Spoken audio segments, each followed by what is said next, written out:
Bonjour à tous, j'espère que vous allez bien. On se retrouve aujourd'hui pour une nouvelle vidéo. Donc aujourd'hui on va faire une pavlova exotique qui va être constituée d'une meringue suisse, d'une compotée ananas mangue et d'un pochage à la crème montée vanillée.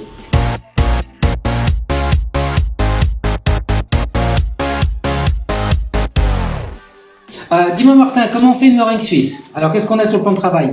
Des blancs d'œufs, du sucre.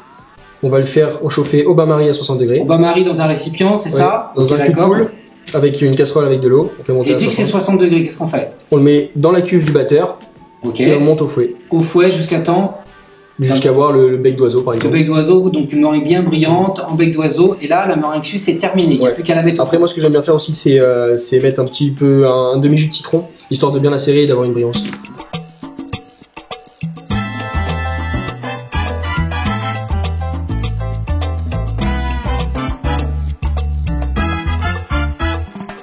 Bon, un petit conseil pratique, si vous n'avez pas de thermomètre ou à sonde ou même à laser, pour savoir si votre préparation est à 60 degrés, il faut simplement mettre le doigt, donc bien lavé, propre, dans votre préparation.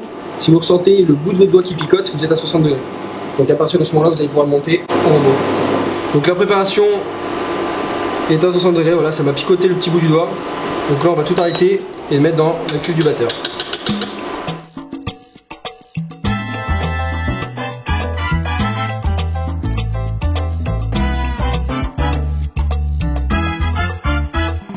Donc, on vient de finir la meringue suisse, donc je vais vous montrer le résultat. Voilà, un beau bec d'oiseau, elle est bien ferme, bien brillante. Donc comme vous avez pu le voir, j'ai mis un petit demi-jus de citron, histoire d'avoir de la brillance et une bonne tenue. Okay. Donc là maintenant on va passer au pochage de la meringue. Donc avant tout il faut préparer une plaque de cuisson avec un style-pâte. Moi je me suis fait un petit gabarit de 160 que je place en dessous le style-pâte pour pouvoir faire un cercle et ensuite pocher des boudins sur l'extérieur. Donc moi j'ai une petite technique, hein, je tapote la poche à douille pour pas avoir de bulle d'air au moment du pochage. Voilà.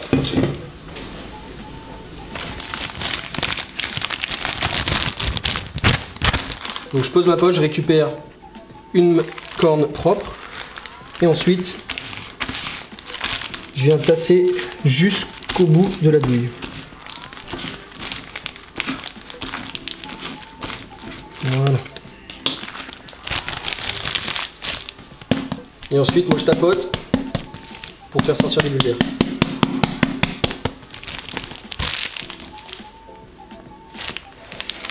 Voilà.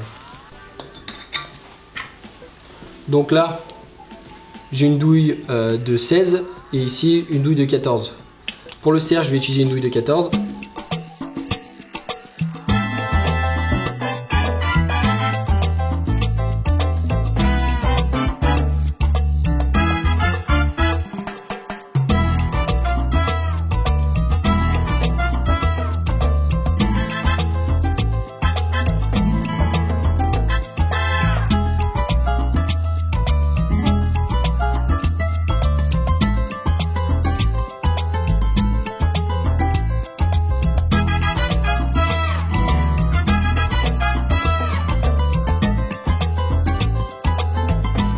Donc comme vous avez pu le voir, je vous ai monté 3 techniques de pochage, donc circulaire, en boudin et en pointe.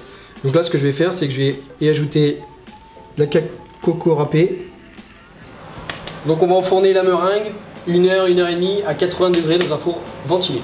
Donc voilà, pendant que notre meringue est en train de cuire, donc c'est une cuisson assez lente, hein, faut savoir, on va s'attaquer à la compotée exotique. Donc elle va être composée de quoi? Elle va être composée de cubes d'ananas, de cubes de mangue et de purée de fruits exotiques. Donc on va passer à la compotée exotique.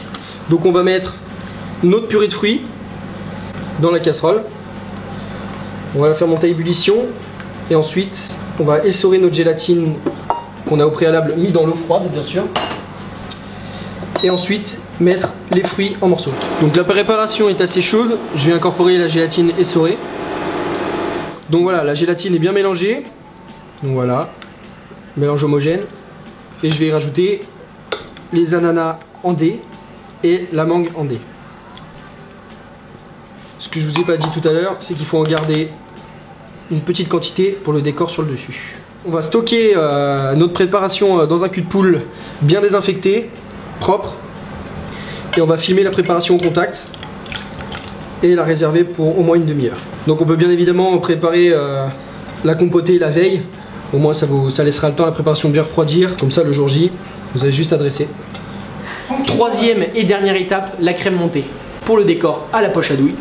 Donc pour cela, petit conseil, votre crème, mettez-la au frais. Faites infuser votre vanille 24 heures avant pour avoir un goût bien prononcé de la vanille. Donc pour ma part, on va utiliser de la vanille de Madagascar. Donc voilà, vous mettez votre crème dans la cuve de votre batteur avec le fouet. Un coup que votre crème est bien montée, vous la serrez avec le sucre glace bien tamisé et le tour est joué.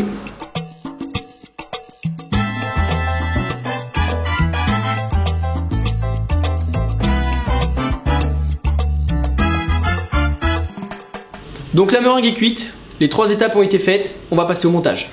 Donc on va disposer les fruits au centre de la meringue.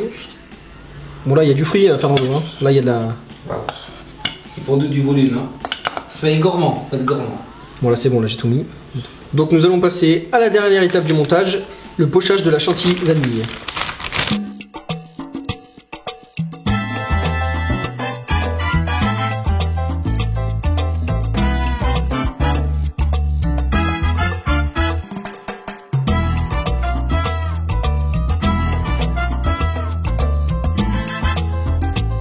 Donc voici le résultat final.